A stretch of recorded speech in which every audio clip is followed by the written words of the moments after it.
Donc maintenant on va passer donc au grand 2 donc du chapitre loi normale. Avant ça donc on va quelques remarques. Première remarque, donc lorsque vous avez deux réels a et b et une variable aléatoire et que vous avez donc l'espérance donc de on demande de calculer l'espérance de ax plus b, donc on a donc a espérance de x. J'ai oublié, il y a une erreur ici, c'est plus b, pardon, là il manque une erreur, c'est plus b. Donc bon, ça c'était pour une démonstration, mais donc on va pas, comme on va pas donc le faire, mais c'est important de voir que finalement ici l'espérance, on dit que c'est linéaire. Donc ça, on peut sortir les constantes si vous voulez de l'espérance.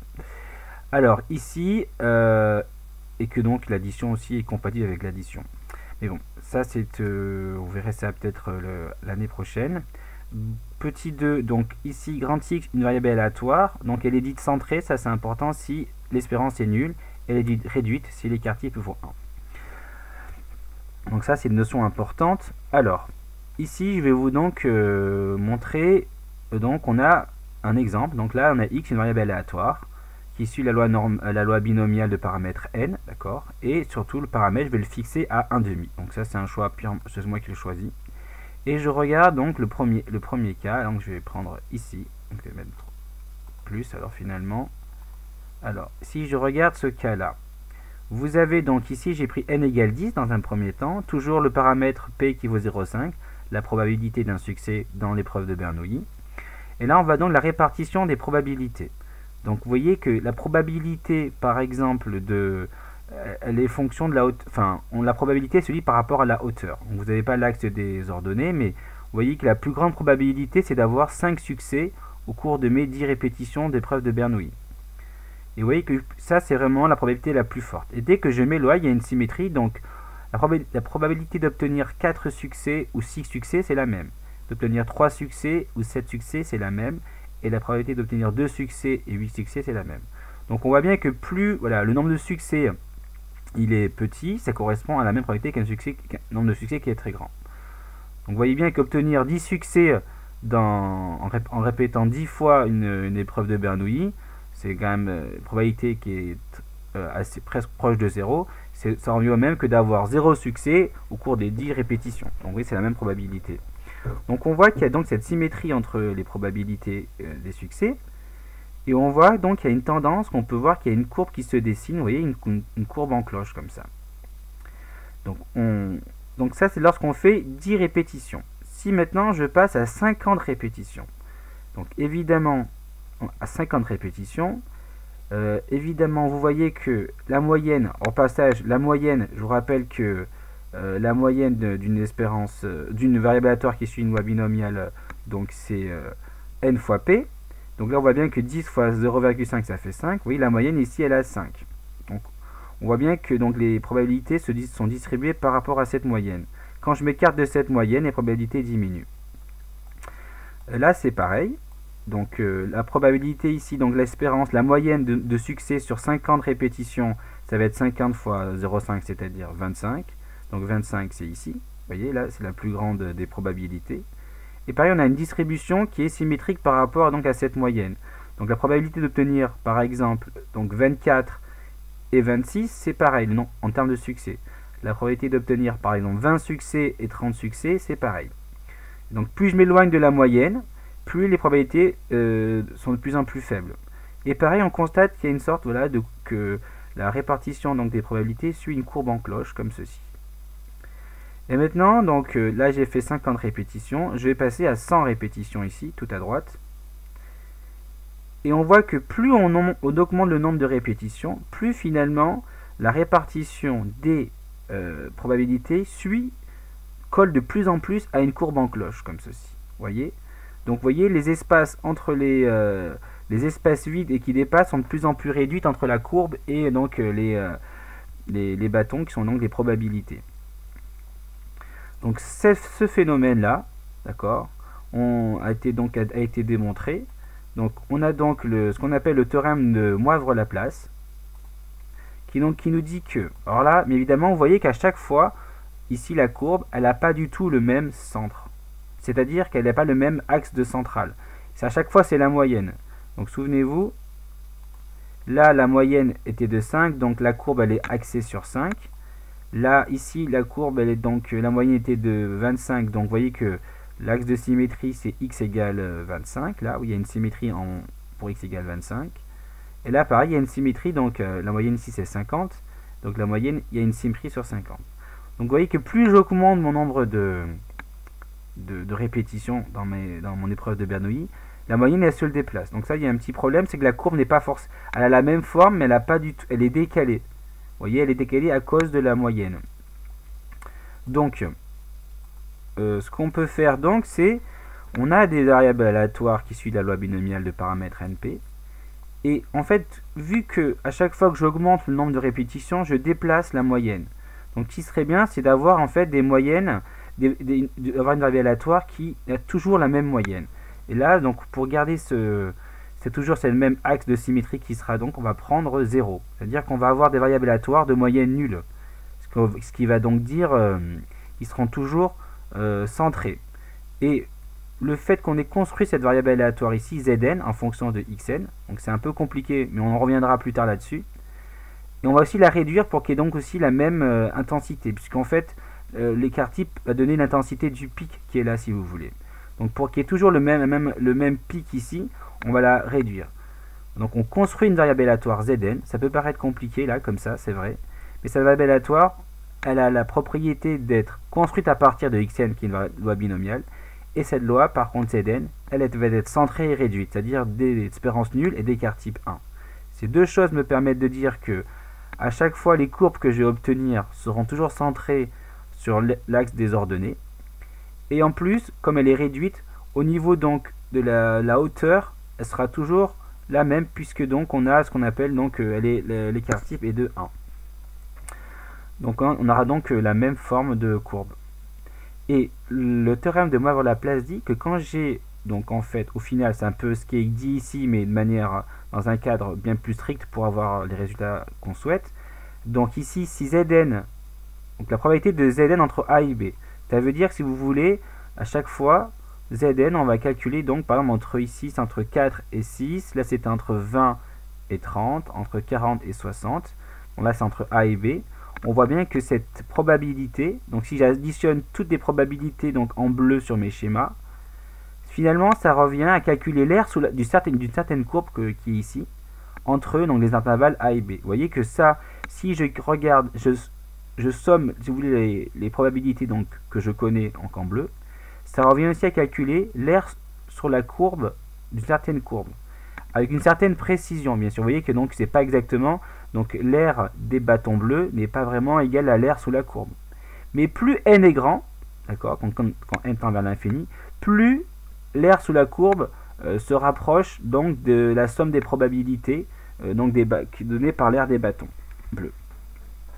Donc ce phénomène s'appelle, donc ce théorème s'appelle le théorème de Moivre-Laplace, qui prouve que lorsque je veux calculer finalement une probabilité qui suit une loi binomiale, donc, et qu'avec un n très grand, finalement, ça revient à calculer une intégrale d'une certaine fonction, qui est ici, donc 1 sur racine de 2pi sur exponentielle moins x carré sur 2. Et justement, ça, c'est important, puisqu'on va donc pouvoir voir qu'on va passer d'une loi discrète, puisque les lois binomiales, c'est des lois discrètes. Une loi discrète, je rappelle, c'est des lois qui prennent des valeurs, on va dire, pour simplifier, des valeurs entières, d'accord, et des valeurs, je dirais, plus ou moins finies, on va dire dénombrable, mais on va dire fini ici, comme le nombre de succès, d'accord, c'est un nombre qui est entier et qui est fini. Ici, donc, la loi continue, par contre, une loi continue, ça prend une infinité de valeurs, comme toutes les valeurs dans un intervalle, entre, par exemple, x peut prendre la variable aléatoire grand X, ça peut prendre toutes les variables aléatoires entre 0 et 1, ou entre 1 et 5. Souvenez-vous, on a vu des lois continues, comme la loi uniforme et la loi exponentielle. Par exemple, dans le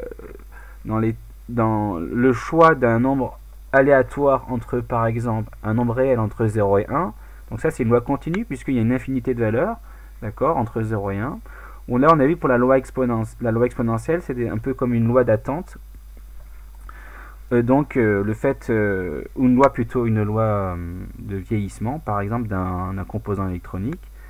Donc, la durée de vie d'un composant électronique, si on regarde pour chaque composant électronique, il y a une infinité de valeurs possibles. D'accord, par exemple, si entre 0 et 1 an, il peut y avoir énormément de valeurs. Donc là, on est donc il y a même une infinité de valeurs. Donc là, on passe, finalement, on a une loi Zn, ou plutôt, si vous voulez, qui vient de Xn, qui est une loi discrète, puisqu'elle prend un nombre fini de valeurs, à une loi continue, qui va donner une infinité de valeurs. Donc, quelle est cette fameuse loi? Donc, parce qu'il y a un calcul d'intégrale. Alors, quand on a ce résultat-là, on a donc cette fonction-là, on va s'intéresser à cette fonction-là, d'accord? On va appeler cette fonction, donc là on va passer au grand B, on va passer donc, on appelle cette fonction la fonction phi, et c'est ce qu'on appelle la fonction de Laplace-Gauss. Cette fonction elle est très connue dans le monde des probabilités et des statistiques, d'accord? Puisqu'il y a sa fameuse courbe en cloche, comme ça, qu'on appelle la courbe de Gauss, ou courbe en cloche. Encore beaucoup de phénomènes suivent cette courbe, comme par exemple, donc, enfin je l'espère, là ici l'épidémie du Covid, là vous voyez, elle a cette courbe en cloche, enfin de manière bien sûr grossière, hein, mais si on avait vraiment, on peut voir qu'il y a cette tendance là. C'est comme ça qu'on modélise certains phénomènes et qu'on peut anticiper, c'est-à-dire que si on estime qu'on a trouvé la courbe de Gauss associée à un phénomène et qu'on est à ce moment-là du phénomène, on peut prédire donc par exemple la décroissance et dire qu'à partir d'un certain moment, on arrête certaines valeurs avec une certaine précision. Donc ça c'est le travail des statisticiens d'essayer de modéliser des phénomènes comme ça, et souvent la courbe en cloche est utilisée. Donc cette courbe, elle a un sommet, donc là si on regarde c'est 0, phi de 0, c'est-à-dire 0 comme coordonnée 0, 1 sur racine de 2pi. Les limites, on voit bien qu'on peut conjecturer que plus je tends vers l'infini, donc les images se prochent de 0, et pareil pour les moins l'infini, les images sont proches de 0, donc on a une asymptote horizontale d'équation y égale à 0, donc les limites en plus et moins l'infini sont nulles. Vous voyez bien que la fonction elle est paire, c'est-à-dire qu'il y a une symétrie par rapport à l'axe des ordonnées, d'accord? Ceci vient du fait qu'il y a un carré là, hein. Donc phi de moins x, on voit bien que c'est pareil que phi de x. Donc si je prends un x là, c'est la même image que phi de moins x qui est donc son symétrique par rapport à l'origine ici. Et chose importante mais qui est admise, c'est que l'intégrale de cette fonction, elle vaut 1. C'est-à-dire, comme c'est une fonction positive, hein, vous voyez bien que exponentielle, ça donne c'est expositif. Donc ici, vous avez que l'aire sous la courbe, puisque c'est une fonction positive. L'intégrale vaut 1, ça veut dire que l'aire sous la courbe, elle vaut une unité d'aire. Ça, c'est important, puisque, souvenez-vous, donc on a vu que ce qui est une fonction de densité, c'est une fonction continue, positive, et d'intégrale 1 sur un certain domaine. Et bien là, le domaine, c'est R, puisque l'intégrale vaut 1 sur R en tout entier. Donc là, on a ce qu'on appelle une fonction de densité, de probabilité. Et ça va nous permettre de créer une loi, et ça, c'est là que va intervenir justement donc la loi, ce qu'on appelle la loi normale centrée réduite. C'est la loi qui a pour densité de probabilité la fonction de Laplace-Gauss. Et souvenez-vous, pour calculer une probabilité avec de densité, on intégrait entre les bornes qu'on demande. Donc si je veux la probabilité de z entre a et b, c'est tout simplement l'intégrale entre a et b de phi. Donc ça c'est pour quand z, donc elle suit une loi normale centrée réduite. Voici un exemple. Là vous avez phi, la courbe, et si je calcule la probabilité que z soit compris entre moins 2 et 1, en sachant que z est une loi normale centrée réduite, ça revient à calculer l'aire sous la courbe de phi, entre moins 2 et 1. Ok, vous voyez ça. Donc ça c'est important, donc que z, donc elle admet comme densité de probabilité la fonction phi, c'est comme ça qu'on l'a construit. Je rappelle que pour les lois densité, que ponctuellement la probabilité que z égale a est nulle, et que les inégalités larges ou strictes, ça ne change rien. Donc qu'on est strictement entre a et b, ou alors au sens large on est entre a et b. Donc vous voyez, peu importe où je mets les inégalités larges ou strictes, ça ne change rien, puisque ponctuellement, en une valeur, la probabilité que z prend une valeur est nulle. Et chose aussi qu'on peut dire, c'est que vu que l'aire sous la courbe, elle vaut 1, la probabilité que z soit supérieur à 0, strictement ou pas d'ailleurs, parce que ça ne change rien, c'est 1/2, puisque l'aire entière sous la courbe c'est 1, si je prends seulement la moitié, c'est-à-dire entre 0 et plus l'infini, donc ça vaut 1/2, et pareil pour entre moins l'infini et 0, ça vaut aussi 1/2. Donc là, ce cours, vous voyez donc comment on est passé finalement, ce théorème, il est important, le théorème de Moivre-Laplace, comment on est passé de la loi binomiale à la loi normale. C'est qu'on a remarqué qu'une loi binomiale, dans une loi binomiale, lorsque le nombre de répétitions n il est suffisamment grand, on a ce qu'on appelle un phénomène de courbe en cloche, ce qui nous a donc, ce théorème nous permet de le justifier là, que cette courbe en cloche, c'est la fameuse courbe donc de Laplace-Gauss. Et c'est comme ça que donc, en voyant cette courbe, on obtient une densité, et cette densité, donc comme l'intégrale est égale à 1 et qu'elle est continue et positive, on a une densité, et avec une densité de probabilité, on peut donc définir une loi ici qu'on va appeler la loi normale, d'accord, ou la loi de Gauss, de fois on entend ça.